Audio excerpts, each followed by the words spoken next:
La soirée avait commencé comme toutes les autres. Les lumières du restaurant étaient tamisées, dessinant des ombres dorées sur les murs couleur ivoire. Les verres scintillaient sous les suspensions en cristal, et un parfum subtil de vin rouge et de plats mijotés flottait dans l'air.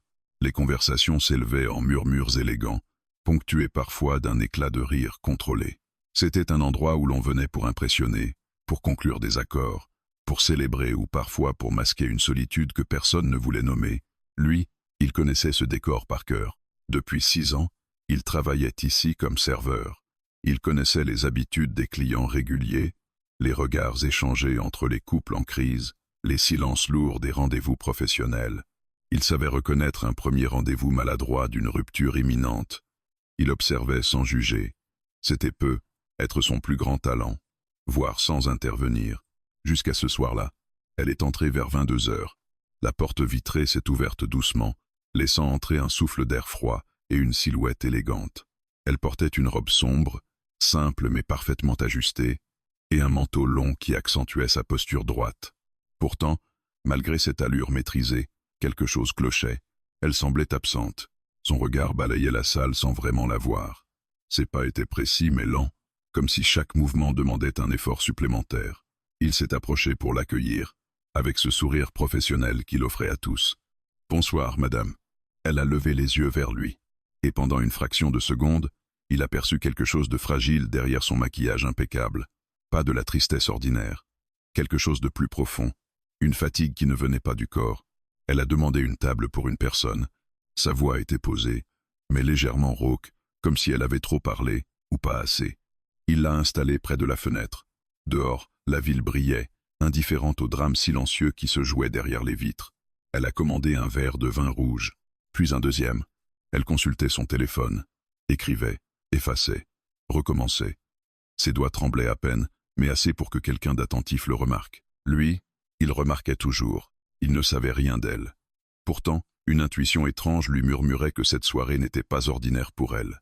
Les heures ont passé, le restaurant s'est peu à peu vidé, les rires ont diminué, les conversations se sont espacées, les derniers clients réglaient l'addition. Elle est restée jusqu'à presque la fermeture. Lorsqu'elle s'est levée, il a immédiatement senti que quelque chose n'allait pas à cause de l'alcool. Elle n'avait pas bu assez pour perdre l'équilibre. C'était autre chose. Ses pas étaient hésitants, comme si le sol était moins stable qu'avant, comme si l'air était devenu plus lourd. Elle a marché vers la sortie. Le carrelage près de l'entrée était légèrement plus lisse que le reste de la salle, un détail invisible pour la plupart des gens. Son talon a glissé, tout s'est ralenti. Le bruit du verre qu'il tenait s'est estompé dans sa tête. Les lumières ont semblé plus fortes. Il a vu son corps basculer vers l'arrière, ses bras cherchant un appui qui n'existait pas. Il n'a pas réfléchi. Il a lâché son plateau. En 2 pas, il était derrière elle. Son bras a entouré sa taille juste avant que sa tête ne heurte le sol. Son autre main a retenu son épaule. Son corps s'est tendu pour absorber la chute à sa place. Le silence a envahi l'espace. Elle était contre lui.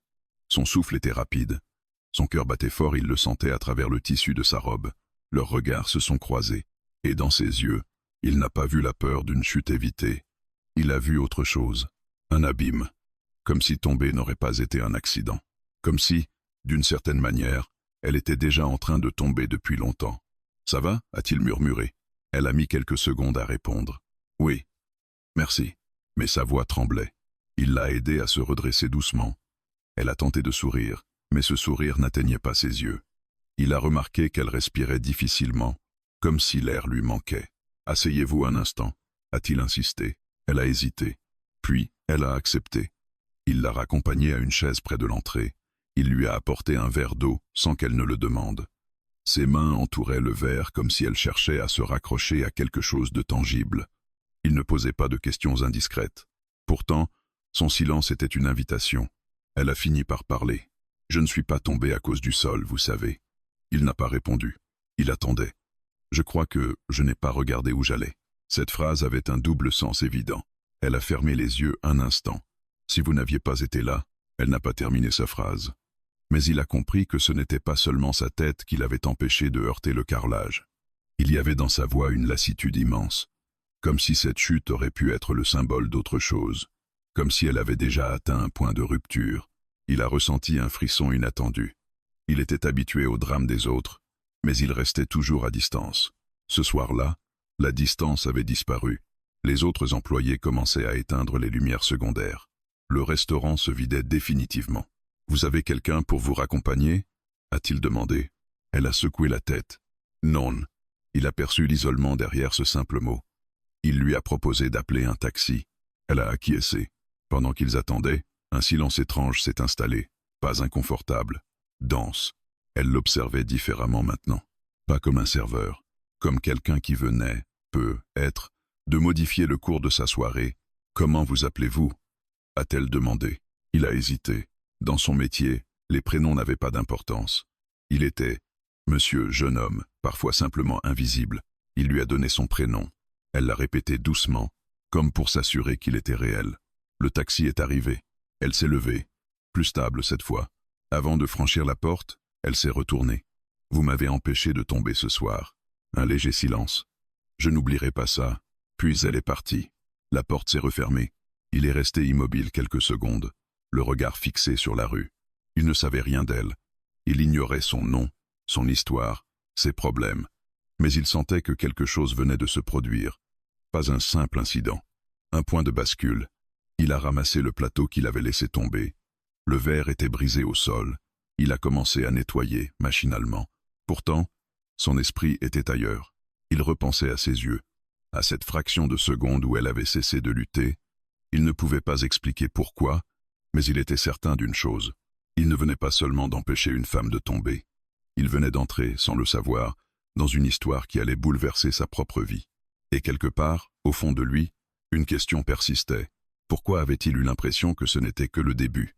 Le lendemain, il pensait que tout redeviendrait normal. Les mêmes tables dressées avec précision, les mêmes nappes impeccables, les mêmes sourires professionnels. Il s'était convaincu que cette femme n'était qu'un visage parmi d'autres, une silhouette élégante perdue dans la foule des clients de passage.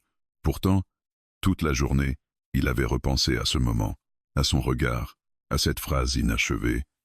Si vous n'aviez pas été là, il ne savait pas pourquoi ces mots le poursuivaient. Peut-être parce qu'il portait une gravité qu'on ne prononce pas à la légère. La soirée débuta sans incident. Le restaurant se remplit progressivement. Il servait des couples, présentait les plats du jour, recommandait des vins avec la précision d'un rituel qu'il connaissait par cœur. Et puis, vers 21h30, la porte s'ouvrit. Il la reconnut immédiatement, pas à cause de sa robe différente de la veille, ni de son manteau clair posé sur ses épaules. Il la reconnut à cette tension invisible qui l'accompagnait. Elle n'était pas fragile aujourd'hui. Elle semblait déterminée. Leurs regards se croisèrent. Elle ne détourna pas les yeux. Cette fois, elle ne demanda pas une table. Elle s'approcha directement de lui. « Bonsoir. » Sa voix était plus stable. « Bonsoir, madame. » Un léger sourire passa sur son visage. « Je ne viens pas dîner. » Il sentit un léger trouble monter en lui. Les autres clients circulaient autour d'eux, mais l'espace semblait se resserrer. « J'aimerais vous parler. » Si c'est possible. Il hésita. Ce n'était pas habituel. Les frontières entre clients et personnel étaient claires. Mais quelque chose dans sa posture n'avait rien d'intrusif. « Je termine dans 1 heure, » répondit-il. Elle hocha la tête. « Je peux attendre. » Elle s'installa au bar sans commander d'alcool. Juste un café. Pendant l'heure qui suivit, il fit son travail, mais sa concentration vacillait. Il savait qu'elle était là. Il sentait son regard parfois posé sur lui. Pas insistant. Observateur. Quand enfin le dernier client partit, il retira son tablier et s'approcha. « Vous vouliez me parler ?» Elle prit une inspiration. « Oui. » Ils sortirent quelques minutes. La rue était plus calme que la veille. L'air nocturne avait cette fraîcheur qui rend les pensées plus lucides. Ils marchèrent lentement, côte à côte. « Je ne suis pas tombée par hasard hier, » dit-elle finalement. « Il attendait. J'étais distraite, oui. Mais pas à cause du sol. » Elle marqua une pause. J'avais pris une décision. Une mauvaise décision. Il sentit son cœur se serrer légèrement. Une décision irréversible. Elle ne répondit pas immédiatement. Disons que je pensais que certaines choses étaient plus simples que de continuer à lutter. Le silence s'épaissit. Il comprenait sans qu'elle ait besoin d'en dire davantage. « Vous avez déjà eu l'impression que tout ce que vous construisez ne tient qu'à un fil ?» demanda-t-elle. Il réfléchit. « Oui. » Sa réponse était sincère. Elle esquissa un sourire discret. « Hier, j'avais l'impression d'être au bord de quelque chose. Pas physiquement, intérieurement. » Elle leva les yeux vers lui. « Quand j'ai glissé, j'ai pensé que c'était peu. Être un signe. » « Un signe ?» Oui. Que je pouvais laisser tomber. Littéralement, il sentit un frisson. Mais vous m'avez rattrapé, leur pas ralentirit. Et dans cette seconde, j'ai compris que je ne voulais pas tomber. Ce n'était pas une déclaration romantique. C'était brut, honnête. Je ne vous connais pas, reprit-elle. Vous ne me connaissez pas. Pourtant, votre geste n'était pas mécanique. Vous ne m'avez pas retenu comme un serveur protège un client. Vous m'avez retenu comme si... Ça comptait. Il ne savait pas quoi répondre. Parce qu'elle avait raison. Il n'avait pas réfléchi. Il avait agi. Pourquoi moi demanda-t-il doucement. Elle sourit faiblement. Parce que vous n'aviez rien à gagner. La phrase resta suspendue. Ils s'arrêtèrent près d'un lampadaire. La lumière dessinait des ombres fines sur son visage. Tout le monde autour de moi a quelque chose à gagner, dit-elle. Mon attention, mon approbation, mon argent, mon pouvoir. Il comprit alors que son monde n'était pas celui qu'il avait imaginé. Vous êtes? Je dirige bientôt une entreprise familiale. Ou plutôt, je suis censé la diriger. Il resta silencieux. Mon père est malade, très malade. L'entreprise est instable. Les associés sont impatients. Certains attendent mon erreur. Sa voix trembla légèrement, mais elle continua. Hier, je sortais d'une réunion où on m'a fait comprendre que je n'étais qu'un symbole. Une héritière fragile, une femme qu'on peut contourner. Elle détourna le regard. J'ai passé des années à me préparer. Études, stages, formation. Et malgré tout, je ne me sens pas légitime. Il sentit la sincérité brute dans ses mots. Et vous pensez que tomber aurait résolu ça? Elle eut un rire bref, presque amer. Non. Mais arrêtez de me battre. Peut être. Il prit une respiration lente. Vous n'avez pas besoin de prouver votre valeur à ceux qui veulent vous voir échouer. Elle le regarda avec étonnement. C'est facile à dire. Non, répondit-il. Pas quand on travaille dans un endroit où on est invisible. Elle fronça légèrement les sourcils. Invisible? Les gens me parlent sans me voir. Ils me donnent des ordres sans me regarder. Ils oublient mon prénom. Il haussa légèrement les épaules. On finit par croire qu'on vaut seulement ce qu'on rapporte. Un silence différent s'installa. Plus égal. Et pourtant, dit-elle doucement, hier, vous étiez tout sauf invisibles. Leurs regards se croisèrent à nouveau. Vous avez changé quelque chose en moi, continua-t-elle. Il sentit une tension subtile. Je ne sais pas quoi exactement, mais je me suis dit que si un inconnu pouvait me retenir sans calcul, alors peut-être que tout n'était pas perdu. Il baissa les yeux un instant. Je ne suis qu'un serveur. Elle secoua la tête. Non. Vous êtes quelqu'un qui agit quand il le faut. Elle inspira profondément. J'aimerais vous revoir. Pas comme cliente et serveur. Juste pour parler. Il hésita. Ce n'était pas son monde. Ce n'était pas son univers. Pourtant, quelque chose en lui refusait de s'éloigner. D'accord, répondit-il finalement. Un léger soulagement traversa son visage. Merci. Un taxi passa au loin. Elle consulta l'heure. Je dois rentrer. Ils marchèrent vers le coin de la rue. Avant de monter dans la voiture, elle se tourna vers lui. Hier, vous m'avez empêché de tomber physiquement. Elle soutint son regard. Ce soir, vous m'avez empêché de tomber intérieurement. Il sentit le poids de ses mots. La portière se referma. Il resta là quelques secondes, observant le taxi s'éloigner. Il ne savait toujours pas son nom. Mais il savait désormais une chose. Ce qu'il avait pris pour un simple accident était en réalité un point de fracture. Et cette fracture venait d'ouvrir une porte. Il ignorait encore que derrière cette porte se trouvait quelque chose de bien plus complexe qu'une simple conversation. Quelque chose qui mettrait à l'épreuve sa loyauté, sa force et sa propre idée de sa valeur. Mais pour l'instant, il n'y avait qu'une certitude. Elle n'était pas revenue par hasard. Il n'aurait jamais imaginé que le troisième jour serait celui où tout basculerait réellement. Depuis leur conversation nocturne, il se surprenait à attendre. Pas un message, il n'avait échangé aucun numéro, pas une promesse, rien n'avait été formalisé. Pourtant, il savait qu'elle reviendrait. Certaines rencontres ont une continuité naturelle. Celle-ci en faisait partie. Elle arriva plus tôt que d'habitude, en fin d'après-midi, alors que le restaurant se préparait à accueillir les premiers clients. La lumière du jour traversait encore les grandes baies vitrées, dessinant des lignes pâles sur le sol ciré. Cette fois, elle portait un tailleur sobre, parfaitement coupé. Ses cheveux étaient attachés. Elle avait l'allure d'une femme d'affaires, rien à voir avec la silhouette fragile de la première nuit. Mais dans ses yeux, il reconnut la même intensité. Elle s'approcha directement de lui. « Est-ce que vous pouvez prendre une pause ?» Il regarda autour de lui. Le service n'avait pas encore commencé. Son collègue pouvait couvrir 10 minutes. Oui, ils sortirent. La ville, à cette heure-là, vibrait d'une énergie différente. Les bureaux se vidaient, les cafés se remplissaient. Le monde des décisions croisait celui des confidences. Ils marchèrent sans but précis. Elle semblait plus tendue que les jours précédents. J'ai réfléchi à ce que vous m'avez dit. Commença-t-elle. À propos de quoi? De la valeur, de l'invisibilité. Elle s'arrêta devant un immeuble moderne, tout en verre et en acier. C'est ici. Il leva les yeux. Une tour élégante dominait la rue, le siège de l'entreprise familiale. Il sentit une distance brutale entre leurs mondes. Je ne vous ai pas tout dit, reprit-elle. L'entreprise n'est pas simplement instable. Elle est au bord d'une fracture interne. Elle croisa les bras, comme pour contenir quelque chose. Mon père a dirigé cette société pendant 35 ans. Il a bâti un empire dans le secteur de l'énergie durable, des milliers d'employés, des partenariats internationaux. Elle inspira profondément. Mais il n'a jamais préparé la transition. Officiellement, je suis son héritière. Officieusement, je suis perçu comme une faiblesse. Il écoutait, attentif. Les membres du conseil d'administration attendent que je commette une erreur.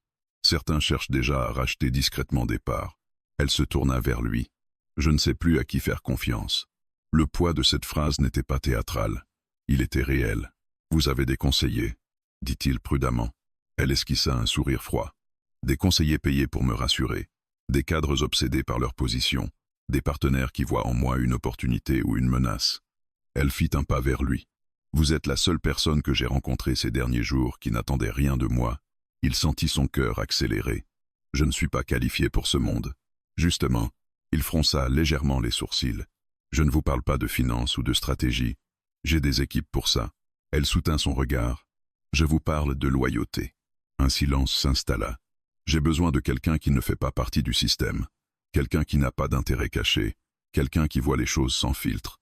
Il comprenait ce qu'elle insinuait, mais refusait d'y croire. Vous ne pouvez pas être sérieuse. Je le suis. Sa voix ne tremblait pas. Je veux que vous travailliez avec moi. Il restait immobile. Travailler comment? Comme assistant personnel. Officiellement, le mot résonna étrangement. Et officieusement, elle hésita une seconde, comme quelqu'un en qui j'ai confiance. Le monde sembla se contracter autour d'eux. Vous me connaissez à peine. Parfois, une seconde suffit pour révéler plus qu'une année de discours. Il secoua la tête. Vous parlez d'un environnement que je ne maîtrise pas, de décisions à plusieurs millions. Je suis serveur. Vous êtes observateur. Vous comprenez les gens. Vous voyez ce que les autres ignorent. Elle marqua une pause. C'est exactement ce dont j'ai besoin. Il recula légèrement, comme si l'air devenait plus dense. Pourquoi moi? Insista-t-il. Elle le fixa avec une intensité presque désarmante. Parce que vous n'avez pas peur d'agir.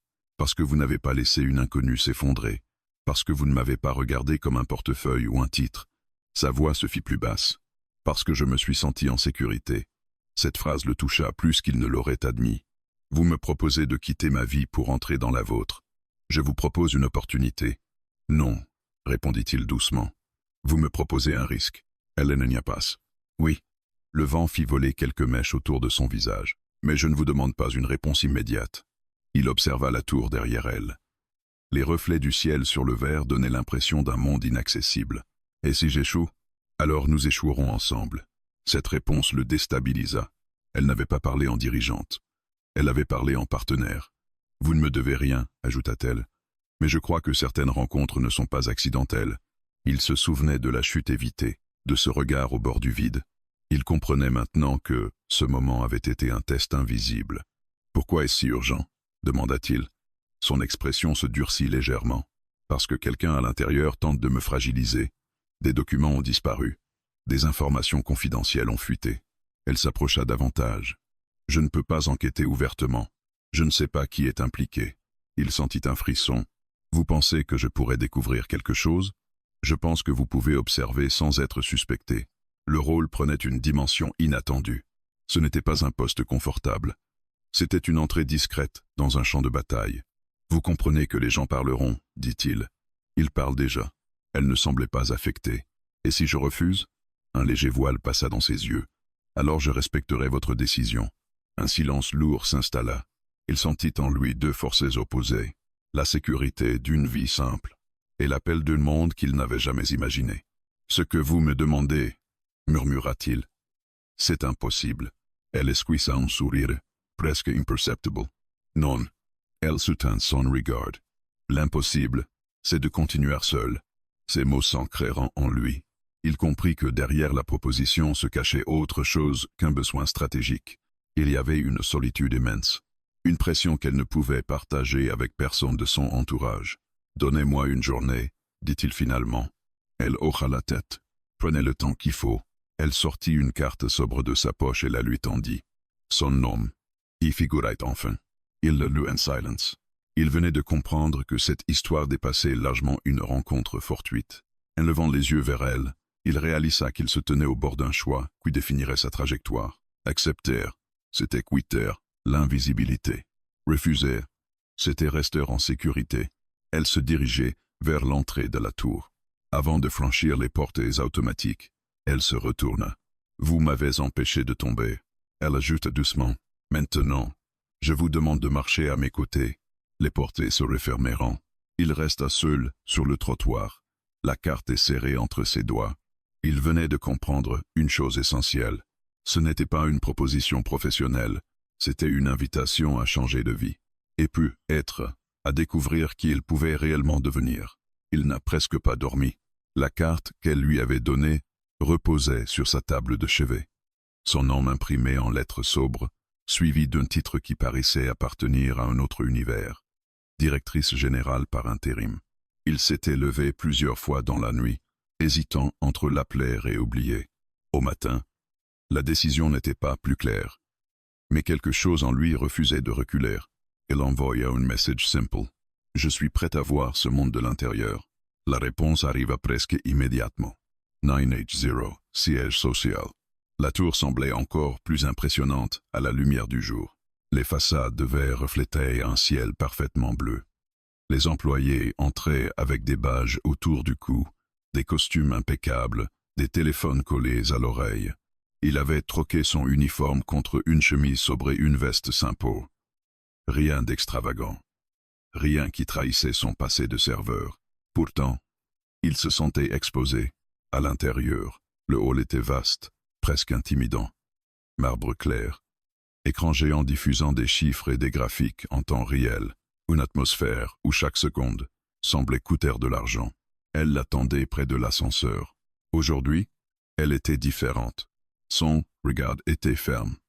Sa posture droite. Elle incarnait l'autorité. Mais lorsqu'elle s'approcha, il retrouva cette nuance plus humaine dans ses yeux. « Merci d'être venu. » Il hocha simplement la tête. L'ascenseur monta en silence jusqu'au dernier étage. À mesure que les chiffres défilaient, il ressentait la montée d'une pression invisible. Quand les portes s'ouvriront, un couloir long et lumineux s'étendait devant eux. Des bureaux vitrés, des salles de réunion aux parois transparentes. Des regards se tourneront. Curieux, évaluateurs, certains murmurèrent déjà. Elle marcha à ses côtés sans ralentir. « Tu vas entendre des choses et, dit-elle calmement, ignore-les. » C'était la première fois qu'elle le tutoyait. Ce détail, infime, changeait quelque chose. Elle le conduisit dans son bureau. La pièce dominait la ville. Une vue panoramique vertigineuse. Bureau minimaliste. Bibliothèque soigneusement organisée. Quelques photos, encadrées probablement familiales. « Bienvenue dans la tempête », dit-elle doucement. Il esquissa un léger sourire nerveux. « Je pensais que tu exagérais. » Elle posa un dossier épais sur la table. J'aimerais pouvoir dire que oui. Elle lui expliqua la situation plus en détail. Des tensions internes, des décisions contestées, des votes stratégiques à venir, mais surtout, des fuites d'informations confidentielles vers une concurrente directe. Quelqu'un ici jouait un double jeu. Il parcourut le dossier. Pourquoi ne pas engager un enquêteur privé? Parce que cela créerait la panique. Et parce que je ne sais pas qui surveille mes décisions. Elle s'approcha de la baie vitrée. Si j'accuse la mauvaise personne, je perds toute crédibilité. Il comprenait désormais l'ampleur du défi. Et moi, qu'est-ce que je fais exactement? Elle se tourna vers lui. Tu observes. Comme au restaurant. Un léger sourire passa sur son visage. Exactement.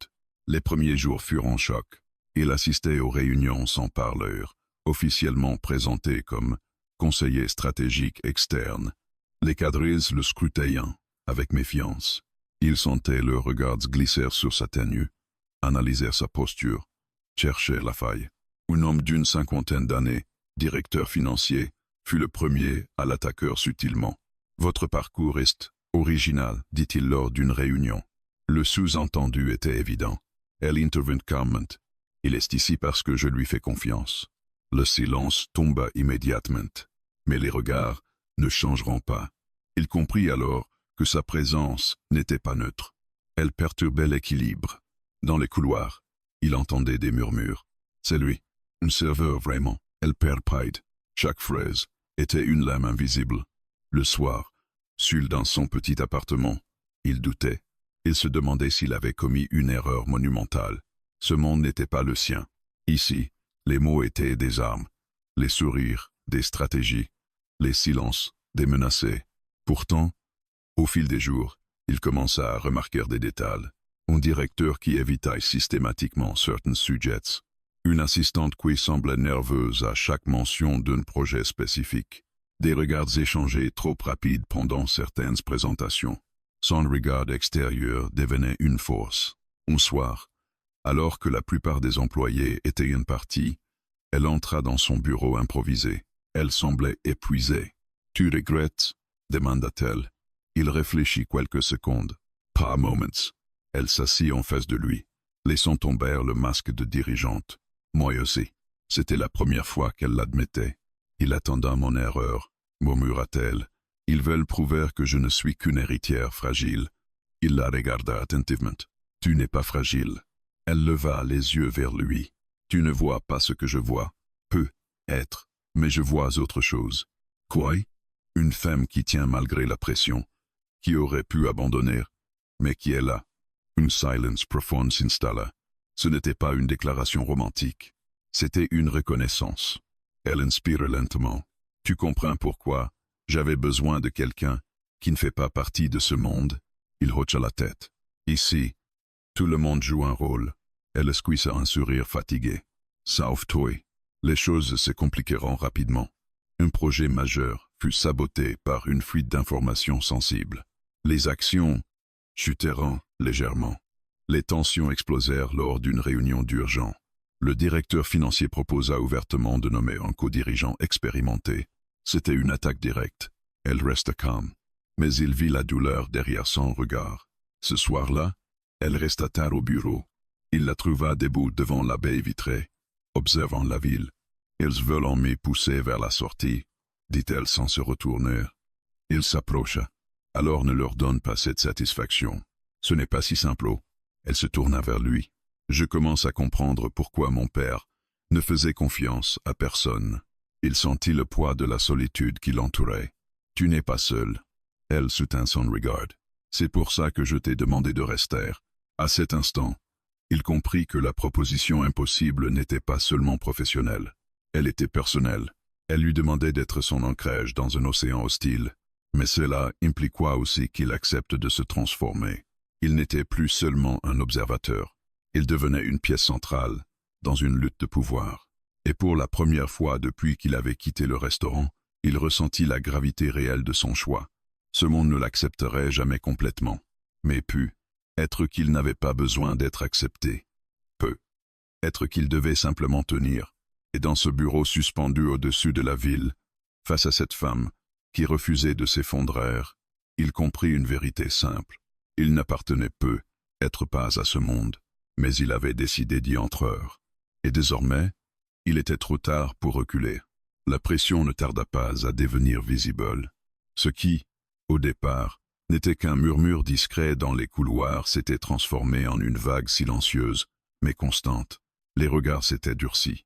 Les conversations s'interrompaient à son passage. Les réunions devenaient plus froides, plus stratégiques, presque hostiles. Il n'était plus le nouveau. Il était devenu le problème. On ne l'attaqua pas frontalement. On préféra les insinuations. Certaines décisions récentes manquant peu être d'expérience. Il est important d'avoir des profils qualifiés autour de la direction. La stabilité est essentielle en période de crise. Chaque phrase était soigneusement formulée, mais le message était clair. Il n'était pas à sa place. Elle le savait, lui aussi. Un soir, après une réunion particulièrement tendue, ils restèrent seuls dans la salle vitrée. Les membres du conseil venaient de quitter les lieux. Le directeur financier avait proposé officiellement la nomination d'un consultant externe pour encadrer la direction. C'était une humiliation déguisée. Elle resta immobile, debout face à la table encore couverte de dossiers. « Ils avancent plus vite que je ne le pensais », murmura-t-elle. Il observa son reflet dans la vitre. Pour la première fois, il percevait une fissure dans son assurance. « Tu savais que ce ne serait pas simple », dit-il doucement. Elle tourna lentement la tête vers lui. « Je savais que ce serait difficile, parce que ce serait orchestré. » Il comprit immédiatement. Ce n'était pas une résistance naturelle. C'était une stratégie coordonnée. « Tu pensais qu'ils travaillaient ensemble ?» Elle hésita. « J'en suis presque certaine. » Un silence lourd s'installa. Puis elle s'assit, laissant tomber la façade qu'elle portait depuis des semaines. « Je commence à m'y demander si je n'ai pas fait une erreur. » Ces mots le frappèrent plus fort que toutes les critiques extérieures. Enmengagent, elle le regarda droit dans les yeux. En te faisant entrer dans cette bataille, il sentit une tension monter en lui. « C'était mon choix. »« Non, » répondit-elle doucement. « Je t'ai proposé quelque chose d'impossible. Quitter ta stabilité pour entrer dans un monde où tu n'es pas le bienvenu. » Il resta silencieux quelques secondes. « Tu crois que je ne le savais pas ?» Elle ne répondit pas. Il s'approcha lentement. « Chaque jour ici me rappelle que je ne viens pas de ce milieu, que je n'ai pas les diplômes, pas les réseaux, pas les codes. » Il marqua une pause. « Mais chaque jour ici me rappelle aussi pourquoi je suis venu. » Elle soutint son regard. « Pourquoi? Parce que je t'ai vu tomber. » La phrase resta suspendue entre eux. Pas physiquement, intérieurement. Il inspira profondément. Ce monde te pousse à douter de toi, à croire que tu dois devenir froide pour survivre. Il secoua légèrement la tête. Mais ce n'est pas ce que tu es. Elle détourna les yeux, visiblement touchée. Et si je ne suis pas assez forte, murmura-t-elle. Il s'agenouilla, presque à son niveau pour que leurs regards soient alignés. Alors on, apprend. Ce on n'était plus symbolique. Il était réel. Les jours suivants, la situation s'intensifia. Des articles anonymes commencèrent à circuler en ligne, insinuant une inexpérience inquiétante à la tête de l'entreprise. Des sources internes parlaient d'une conseiller sans qualification. Il était évident que quelqu'un alimentait ces rumeurs. Il observa attentivement. Lors d'une réunion stratégique, il remarqua un détail presque insignifiant. Le directeur financier recevait des messagers discrets à chaque mention d'un projet précis, celui-là, même dont les informations avaient fuité. Il nota les horaires, les réactions, les absences inexpliquées. Son passé de serveur lui avait appris une chose. Les gens révélant plus dans les moments informels que dans les discours officiels. Un soir, il surprit une conversation entre deux cadres près de la machine à café. Si elle tombe, tout sera plus simple. Le conseil atteint juste le bon moment. Il ne réagit pas. Elle écouta. Il comprit que le plan était clair. Créer suffisamment d'instabilité pour forcer un vote anticipé. Le soir même, il la rejoignit dans son bureau. Elle semblait plus fatiguée que jamais. « Ils vont demander un vote, » dit-il calmement. Elle leva les yeux. « Surprise. Comment le sais-tu » Il expliqua ce qu'il avait observé. Les messages, les conversations, les incohérences. Elle l'écouta sans l'interrompre. À la fin, un silence lourd s'installa. « Donc tu avais raison, » murmura-t-elle. « Quelqu'un orchestre tout. » « Oui. » Elle s'approcha de la fenêtre. « Si le vote a lieu maintenant, je risquais de perdre. » Il la regarda attentivement. « Pas si on agit avant. » Elle se tourna vers lui. « Comment ?» En exposant la fuite. Elle fronça les sourcils. Sans preuve solide, ce serait suicidaire. Il hocha la tête. Alors on la trouve. Leurs regards se croisèrent. Pour la première fois, il ne se sentait plus extérieur à ce monde. Il faisait partie de la stratégie. Mais avec cette implication venait une vérité plus lourde. S'il échouait, il ne mettrait pas seulement sa réputation en jeu, il mettra la sienne en péril. Un soir, alors qu'il travaillait tard, elle posa la question qu'il redoutait. « Si tout s'effondre, tu repartiras ?» Il la fixa longuement. Il pensa à son ancienne vie, au plateau porté avec précision, aux clients anonymes, à la sécurité d'un quotidien prévisible. Puis il pensa à elle, à la nuit où il l'avait retenue, à cette proposition impossible qui n'était plus si abstraite. Non.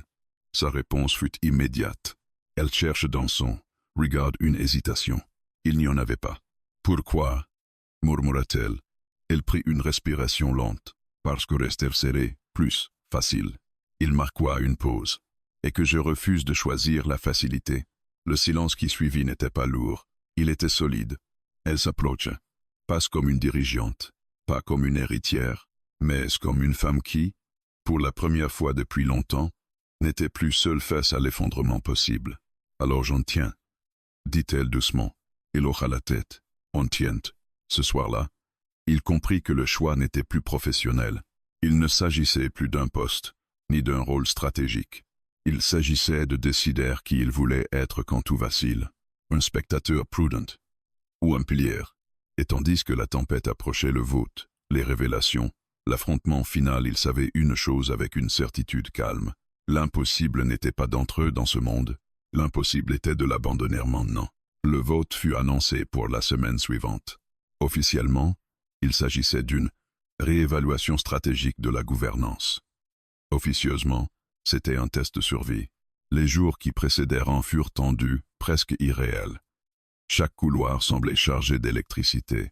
Chaque réunion ressemblait à une scène silencieuse d'un jeu d'échecs, où personne ne révélait ses véritables intentions. Mais cette fois, ils n'étaient plus dans la réaction. Ils avaient trouvé la faille. Grâce aux observations accumulées, aux horaires notés, aux incohérences relevées, ils avaient identifié un schéma précis. Les fuites coïncidaient toujours avec les échanges entre le directeur financier et une société, écran lié à un concurrent direct. Ce n'était pas encore une preuve définitive, mais c'était suffisant pour creuser. Elle avait autorisé discrètement une audit interne ciblée, présentée comme une vérification technique de routine. Le piège était simple. Introduire une fausse information stratégique dans un cercle restreint, puis attendre. Si cette information apparaissait à l'extérieur, il saurait exactement d'où elle venait. L'attente fut insupportable. Il la voyait tenir, mais il sentait la fatigue derrière son calme. Chaque jour, elle portait son rôle comme une armure trop lourde. Un soir, tard, alors que les étages étaient presque vides, elle entra dans son bureau improvisé. « Main », dit-elle simplement. Elle comprit immédiatement. La fausse information avait fuité, et elle était arrivée exactement là où il l'avait anticipé. Le directeur financier était impliqué. Pas seul, probablement, mais central. Elle s'assit en face de lui. « Je pensais que je serais soulagé », murmura-t-elle. « Mais je me sens trahi. » Il hocha doucement la tête, parce que ce n'est plus une hypothèse. Elle ferma les yeux un instant. Il travaillait avec mon père depuis 20 ans. Le poids de cette révélation était plus émotionnel que stratégique. La loyauté est rare dans les environnements où le pouvoir circule, dit-il calmement. Elle releva les yeux vers lui. Et pourtant, c'est exactement ce que je cherchais. Une silence passa. Ils savaient que le lendemain changerait tout. La salle du conseil était pleine. Les membres étaient assis autour de la longue table en bois sombre. Les regards étaient fermés, préparés à une confrontation. Le directeur financier semblait confiant, presque détendu. Le vote devait ouvrir la séance, mais elle demanda la parole avant. Sa voix était stable. Avant toute décision, j'aimerais partager un élément important concernant la sécurité de nos informations internes. Le léger mouvement des épaules autour de la table trahissait une tension nouvelle. Elle exposa calmement les faits, les incohérences, les dates, les correspondances, puis elle présenta la preuve finale. La fuite contrôlée et sa destination. Le silence, Devant Glacial. Tous les regards se tournèrent vers le directeur financier. Son assurance se fissura. Il tenta de minimiser, d'argumenter, de détourner. Mais les documents parlaient d'eux-mêmes. Ce qui devait être un vote contre elle devint une procédure disciplinaire contre lui. La dynamique de la pièce changeait brutalement. Ce n'était plus elle qui devait se défendre, c'était lui. Et pour la première fois depuis des semaines, elle n'était plus seule, au centre du feu. Quand la séance fut suspendue, elle sortit sans un mot. Il la suivit. Dans le couloir, loin des regards, elle s'arrêta. Son soufflet était plus rapide qu'elle ne le laissait paraître. « C'est terminé », dit-elle doucement. « Non », répondit-il. « C'est un début. » Elle le regarda, pas comme une dirigeante, pas comme une héritière, mais comme quelqu'un qui venait de survivre à une tempête. Sans toi, je n'aurais pas vu les détails. Il secoua légèrement la tête. Tu les aurais vus. Peut-être plus tard, mais tu les aurais vus. Elle s'approcha d'un pas. Tu m'as empêché de tomber une deuxième fois. Il comprit. La première chute avait été physique. La seconde aura été stratégique, définitive. Les jours suivants furent intenses. Le directeur financier fut suspendu. Une enquête interne plus large révéla des complicités secondaires. La confiance du conseil se réaligna, non par affection, mais par nécessité. Elle avait prouvé sa capacité à tenir, à anticiper, à agir. Et lui, discret mais présent, n'était plus le serveur. Il était devenu celui qui avait vu ce que les autres ignoraient. Un soir, bien après la tempête, ils se retrouvèrent seuls dans le bureau panoramique. La ville brillait en contrebas. « Tu pourrais partir maintenant » dit-elle doucement. Il la regarda, surprise. « Pourquoi ?»« Parce que tu as rempli ta part. Tu n'as plus rien à prouver. » Il réfléchit. « Je ne suis pas resté pour prouver quelque chose. » Elle soutint son regard. « Alors pourquoi ?» Il observa la ville quelques secondes. « Parce que j'ai compris quelque chose. » Elle attendait. « Ce que j'ai sauvé le premier soir, ce n'était pas seulement toi. » Une silence. « C'était aussi moi. » Elle fronça légèrement les sourcils. « Comment ça ?» Il inspira lentement. « Toute ma vie, j'ai accepté d'être invisible. De me contenter de peu. De croire que je ne valais que la place qu'on m'accordait. » Il marqua une pause. « En te retenant cette nuit-là, j'ai agi sans réfléchir. Et en acceptant ta proposition, j'ai accepté de voir si je pouvais être plus que ce que je pensais. » Elle le regardait comme si elle découvrait une vérité nouvelle. Et un léger sourire passa sur son visage. Et j'ai découvert que la valeur ne dépend pas du monde auquel on appartient. Le silence qui suivit n'était plus fragile, il était apaisé. Elle s'approcha lentement. « Tu sais, quand je t'ai proposé de travailler avec moi, je pensais que c'était l'impossible. Ça l'était. »« Non, » murmura-t-elle. « L'impossible, c'était d'apprendre à faire confiance. » Leurs regards se croisèrent. Il n'y avait plus de hiérarchie dans cet échange. Plus de rôles à jouer, seulement deux trajectoires qui s'étaient croisées à un moment critique. « Alors, » dit-elle doucement, « qu'est-ce qu'on sauve maintenant ?» Il observa la ville une dernière fois. Ce qu'on construit. Elle esquissa. Un sourire. Pas fragile, pas stratégique. Un sourire réel. La chute, évitée, avait été le début. Mais ce qui l'avait réellement sauvé, ce n'était ni une réputation, ni une entreprise. C'était la capacité de croire que, parfois, un simple geste peut redéfinir une vie entière.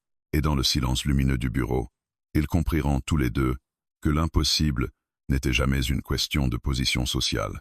C'était une question de courage. Et cette fois, aucun des deux n'était prêt à tomber.